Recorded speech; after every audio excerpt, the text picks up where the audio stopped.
It's a wonderful honor and privilege to be back at Dartmouth addressing you on this beautiful fall day. I know it's been cloudy and the weather's been up and down, but when you're at Dartmouth, it's beautiful every day. And I love that about this place. So winning the McGuire Prize and preparing for this talk and the other events this week has given me a rare opportunity to reflect on my journey thus far, what I've learned and what I'd like to achieve in the next chapter of my career. And what a journey it's been, guys. From the lab to the halls of Congress and everything in between. In this talk, I will focus on the past decade of my career, which I've spent working on energy poverty across sub-Saharan Africa and developing Asia, and how energy poverty reinforces the huge challenges of economic development and climate change in these contexts. But before we get into that, being here at Dartmouth in the fall, I can't help but think of the young woman who came to New Hampshire from Nairobi exactly 19 years ago, to a world that looked and sounded about as different from our home as two places on earth could look and sound. I'm the youngest of 6 siblings. My father was a university professor, and my mother was a civil servant in Nairobi. We were one of millions of families that you will find all over the continent of Africa, who don't have much, but will always somehow find the money required to ensure that their children get a good education. My father was part of a generation of thinkers born at the end of empire who saw inquiry, research, and ideas as an integral part of allowing a newly free continent to reach its potential. These were the people that I saw around the dining table as a young girl. At the same time, growing up in Kenya in the 90s, poverty was not something that I simply saw on TV or read about. It was all around. This was a time of deep economic crisis and a challenging political climate in Kenya. We were lucky. Money was tight in our household, but we never lacked the basics. But all around was a general sense of malaise and stagnation. I also watched as many of my father's peers left the country for greener pastures abroad, and those who remained were stuck in a university system that was deteriorating. The intellectual heroes of my childhood shrank to the background, and the world of ideas that I had been born into dimmed. Kenya has since come a long way and is now a vibrant and dynamic place. But those years in 1990s Nairobi made a lasting impression on me. And so, as you can imagine, coming to Dartmouth all of those years ago, this serene sanctuary of learning and thinking, it was an incredible gift. Despite an alien landscape, I felt like I had returned to a version of home that had been lost. I had come back to the land of ideas. I tell you all of this to give you context for why I have been drawn over and over to one of the most important issues in African development: how to put African thinkers and ideas back at the center of African policy debates in a face of a global architecture that is set up to exclude them. And my work on energy poverty in Africa illustrates perfectly why this shift is needed. So, before we can have a meaningful discussion on energy poverty, we first have to understand what it is. And please note in this talk, I will focus on the power sector. So when I say energy, I generally mean electricity. So for those of you who may have already encountered the term energy poverty, the concept was probably framed in terms of light and darkness, referring to the sad reality of the hundreds and millions of people globally who live without electricity in their homes. I have personally experienced this kind of energy poverty.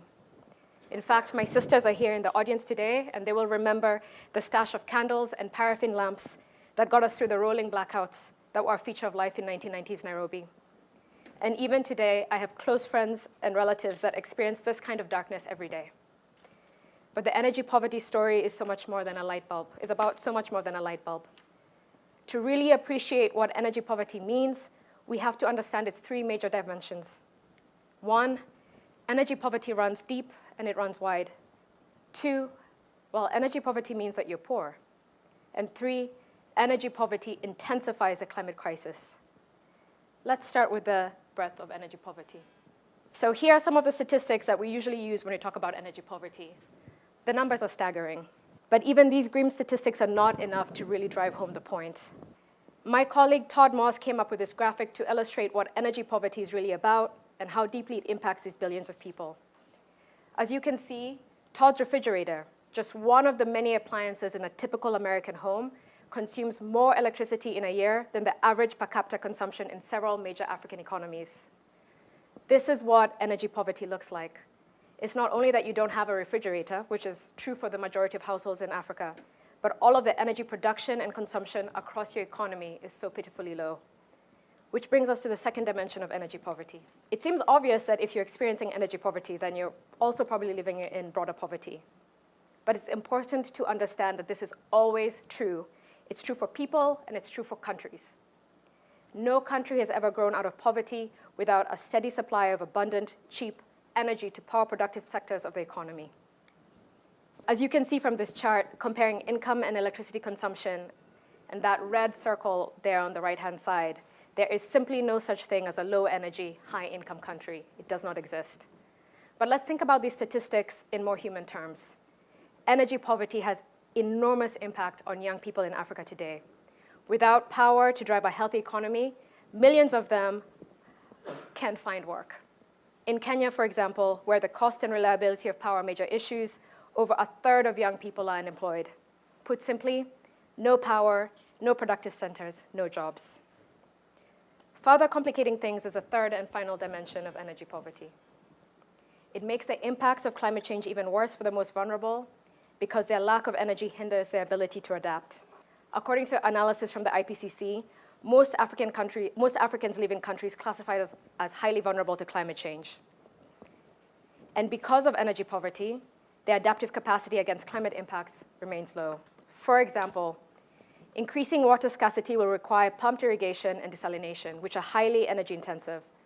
Rising temperatures will mean higher demand for cold storage and space cooling. And again, these are energy intensive activities. And the great injustice in all of this is that the very people who have contributed the least to climate change are suffering the most from its impacts.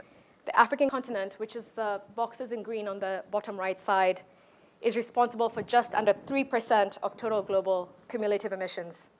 And if you exclude North Africa and the Republic of South Africa, 48 countries in sub-Saharan Africa, comprised of about 1 billion people, are responsible for just 0.6% of cumulative emissions. Again, the most vulnerable to climate are the least responsible for it and have the least energy needed to adapt to it. I hope you can see why I'm so passionate about this issue, because billions of people around the world live with significantly diminished opportunities and often in literal desperation because of energy poverty. It's not just about the darkness in their homes. It's also about the missed economic opportunities and their unpreparedness to cope with the climate emergency. I often reflect on what my life would have been like if not for the many strokes of luck that got me to where I am today, including a life-changing opportunity to study at Dartmouth. In fact, there are thousands of young Africans who are more talented than I am and who have so much more to offer the world. Instead, they may be languishing in poverty and obscurity, lacking opportunities to realize their potential. This is the human cost of energy poverty. So I've given some version of this energy poverty lecture numerous times over the years. And while it remains as true as ever today, today I'd like to reflect on what the process of trying to address the above challenges has taught me, and based on this, where I'd like to take the next chapter of my work. If I were to distill down the three main takeaways from my years working on these energy poverty issues, they would be the following. 1, poverty is not a climate solution. 2, Africa is not a country. And 3, African research and expertise are not optional. Poverty is not a climate solution. I've adapted this from a fantastic quote from Rachel Pritzker, who is the current board chair of the Energy for Growth Hub where I work. And Rachel likes to say, poverty is not my favorite climate solution. This seems obvious, but something my colleagues and I often hear is that because of climate change, we can't afford for everyone to have our lifestyles. So that's the underlying anxiety in many global climate circles. If the world's poor achieve high standards of living, then they will drive the planet to destruction. That poor countries must develop is non-negotiable. It's not about greed. It's not about conspicuous consumption. It's about dignity. It's about opportunity and a decent quality of life. And yet, so dominant are these zero-sum narratives that set up development and climate as conflicting goals that I've had to challenge them in not one, but 2 TED Talks. In these talks, I made the case for why whatever is left of the global carbon budget, that is the total emissions that our planet can absorb, should essentially go to these poor countries for their development. This means, for example, that natural gas could play an important role in certain poor countries in the short and medium term, It can displace dirtier fuels, support the expansion of variable renewables, catalyze industrial development, and enable cleaner cooking. I've already shown how low the emissions and consumption baselines are in these countries. And given their very low starting points, the overall climate impact of such targeted development first policy would be minimal. Over the years, my colleagues and I at the Hub have been excoriated in some climate circles for our efforts to articulate these kind of nuanced, evidence-based solutions in a context where so much is at stake. It hurts because we fully understand the urgency of the climate crisis, and we see firsthand how the failure to act on climate is destroying lives of the most vulnerable in the regions where we work. This is precisely why we are calling for the global community to protect whatever is left of the carbon budget, to give it to poor countries so that they can have some flexibility to achieve pressing development goals. Ultimately, all of us, poor and rich alike, must pursue energy transition trajectories that create economic opportunities while minimizing environmental destruction. Poverty and climate change cannot be a zero-sum game. We must solve both. So with the second takeaway, I'm stating the obvious again, that Africa is not a country. And yet I find that in my work, I have to remind people of it all the time.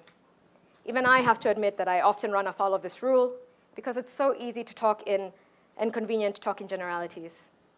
But Africa is, of course, a collection of 54 countries. And each country has unique starting conditions in its journey into the energy future, including its specific needs and ambitions, its resource endowments, its existing leverage points and bottlenecks. In my experience, this whole of Africa thinking has been most corrosive in discussions around energy technology choices for the region. Many of you have experienced this, that our sector is rife with breathless leapfrogging narratives positioning technology X or Y as the future of energy in Africa. But technology options that make sense for these varied contexts may be different across the short, mid, and long term. Take South Africa. It has over 80% of its electricity generated from coal and an imploding power sector. South Africa will have to do things differently from Kenya, which has a resource endowment that enables it to generate 90% of its electricity from renewables today. Very different contexts. And in each country, one has to take a broad view of the ecosystem to understand what specific factors will help or hinder the success of certain energy technologies in that particular geography. Take the example of Kenya's Lake Turkana wind project. Very, very beautiful setting, and actually Africa's largest wind farm. This pioneering energy project is, of course, a major source of pride for us Kenyans. However, behind the scenes, our grid is under immense pressure from this large wind farm, which is pushing our share of variable renewable generation to well over 10% and as high as 40% at night.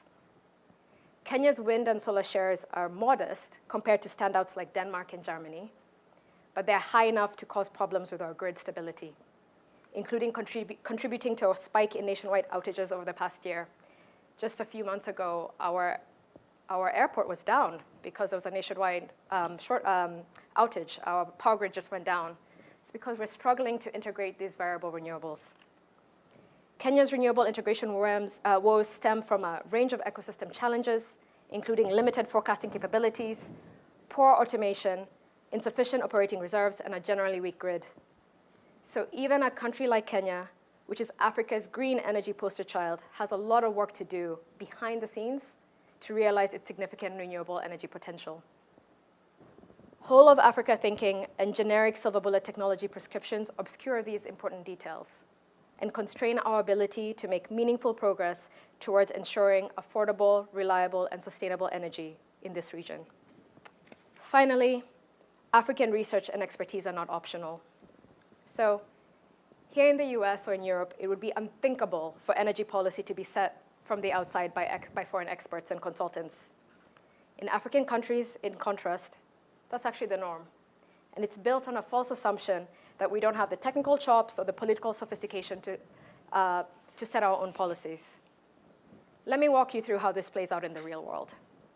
So usually, big policy shifts in a place like the US start far upstream with interesting ideas from bright thinkers in academia, like here, think tanks and advocacy groups. These proposals then make their way into formal policy through an often meandering path that involves a lot of debate, a lot of compromise, political headwinds, and the occasional lucky break. That's the kind of iterative process that led to the recent Inflation Reduction Act, which, despite its many imperfections, is the first ever major piece of US climate legislation. In many African countries, however, energy and climate policy usually follows a different path. Typically, a donor will pay an international consulting firm to create a policy document of interest, say, for example, an energy transition plan or a national climate strategy. The consultants charge a fortune, and they deliver a PowerPoint deck with some headline numbers derived from black box analysis. And if you ask them, they will say their methods are proprietary. The policy document is launched at some breakfast meeting at a swanky hotel in the nation's capital. The relevant government minister will give some remarks and pose for photos with representatives from the donor government. And that's the last we will hear of that. Meanwhile, consultants will lay in wait for the next RFP and repeat the cycle. So this is obviously totally bonkers, but it's more or less the standard operating procedure in the development sector. And many of you who've worked in it know that this is true. We have somehow resigned ourselves to this status quo where African research, African expertise, and intellectual leadership are totally optional when thinking about both African and global energy issues. Take the example of energy transition research. According to recent data from colleagues of the Clean Air Task Force, 63% of published energy transition studies on Africa do not have an African-based author. Majority of African countries have no single published energy transition studies in the literature. Only 10% of energy transition studies on Africa included economic growth and poverty as metrics of interest. And 75% of energy transition studies on Africa cited in IPCC reports are published by non-Africa-based researchers. This means that Africa's energy transition is not being led by African-led analysis. This is wrong on so many levels. First, we now know that when it comes to energy development, context really matters. Decontextualized analyses and prescriptions that are parachuted in from a distance can end up harming more than helping. And second, we all lose when we cut Africans out. 1/4 of humanity will live on the African continent in 2050. And we cannot map viable pathways for prosperous and equitable global energy transition without data, analysis, and insights from 1/4 of humanity.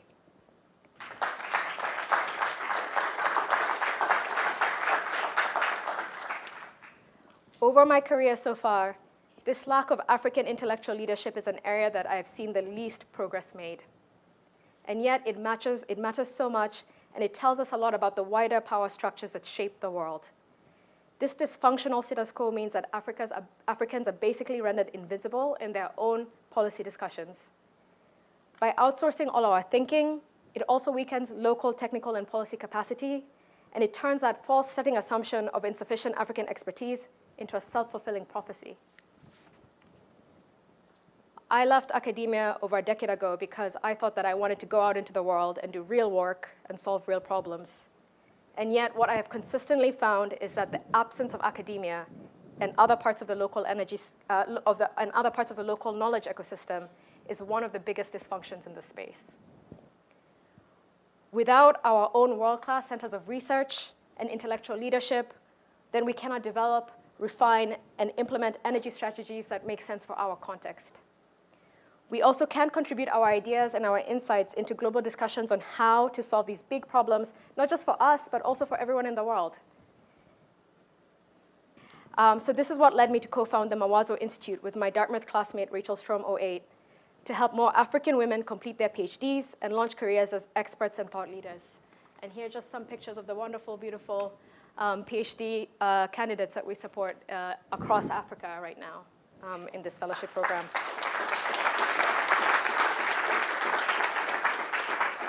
The initiative is going several years strong now, and we have had a leadership transition that has been successful, and it continues to grow. I believe the team is now almost 20 people, starting from 2 in 2017 when we started. This also continues to inspire my work at the Energy for Growth Hub. This includes a new initiative that my colleagues and I are developing that will invest in world-class centers of excellence in energy systems modeling and analysis across the continent so that we can do the kind of analysis and thinking and modeling scenario planning that can help us define our energy future. This initiative aims to ensure that local experts have the resources that they need to develop their own ideas around energy transition pathways, in addition to training the next generation and informing policy and public discourse on these issues. We need more efforts like this to help anchor sustainable technical capacities on the continent in the long term and enable local players to set and pursue their own agendas. We have to end this unworkable status quo. Africa's agendas cannot be set from outside Africa, and African data, research, and expertise must never be optional to planning the energy future for both Africans and the world. In this section of my talk, I discussed 3 big takeaways from my work on energy poverty. But what I've realized is that the final takeaway, number 3, that's the most important. The fact that we're even debating poverty versus climate change or treating Africa as a country in our policy prescriptions is actually a direct manifestation of the exclusion of local expertise in these conversations. After all, if you're a researcher from, say, Mali or Burkina Faso or wherever, none of this is news to you. You know your local context, and you know what matters and why. You just need the tools and the resources to explore these issues in a structured way and the right entry points to help you feed these insights into policy and public discourse. Centering intellectual leadership by Africans is a critical prerequisite to ensure that the energy, economic, and climate aspirations of 1 billion Africans are framed and represented appropriately by always considering the local context and realities. This is the issue that I plan to elevate in the next chapter of my career in the energy sector, creating opportunities for African experts to engage meaningfully on these matters and strengthening the broader knowledge ecosystem around energy decision-making on the continent. Looking back at my career, I sometimes wonder how this meandering journey coheres. Preparing for this lecture has helped me find the common thread. Centering African intellectual leadership, that at the end of the day is at the heart of what I do, both in my capacity as an African thought leader on energy and innovation issues, as well as my efforts to support other African experts in a range of domains. I can follow this thread all the way back to my childhood, surrounded by thinkers and researchers at the end of the global age of the African university. But it was at Dartmouth that these ideas around the importance of independent inquiry were cemented. Dartmouth changed my life. It enlarged my world intellectually, socially, ethically, and I will be forever grateful for that incredible opportunity. I think back to that time, and it's hard not to conclude that the world felt a little bit more certain, and problems did feel soluble. At Dartmouth, I got to be young, curious, and hopeful, and beautiful. And what a gift that was. In our current world of seemingly perpetual existential crises, it's all too easy to feel overwhelmed and helpless. During my time on the campus this week, I've had the wonderful opportunity to spend time with lots of Dartmouth students, and many of them are grappling with deep anxiety over the future during these troubled times. My advice to them is simple. Pick one thing, something that matters to you, something where you can make a difference, and focus on that until you've taken it as far as you reasonably can. And then move on to the next thing. I know firsthand from my meandering journey that all of these somethings add up. I've talked today about my next something, which is doing what I can to ensure that African thinkers, the inheritors of the great post-colonial generation, have the resources, the networks, and the platforms needed to influence the energy future of their societies and the globe. This is not just a simple question of fairness. It is, as I hope I've convinced you today, a prerequisite for effective action, not just on energy poverty, but on all of the pressing issues facing the continent. Thank you.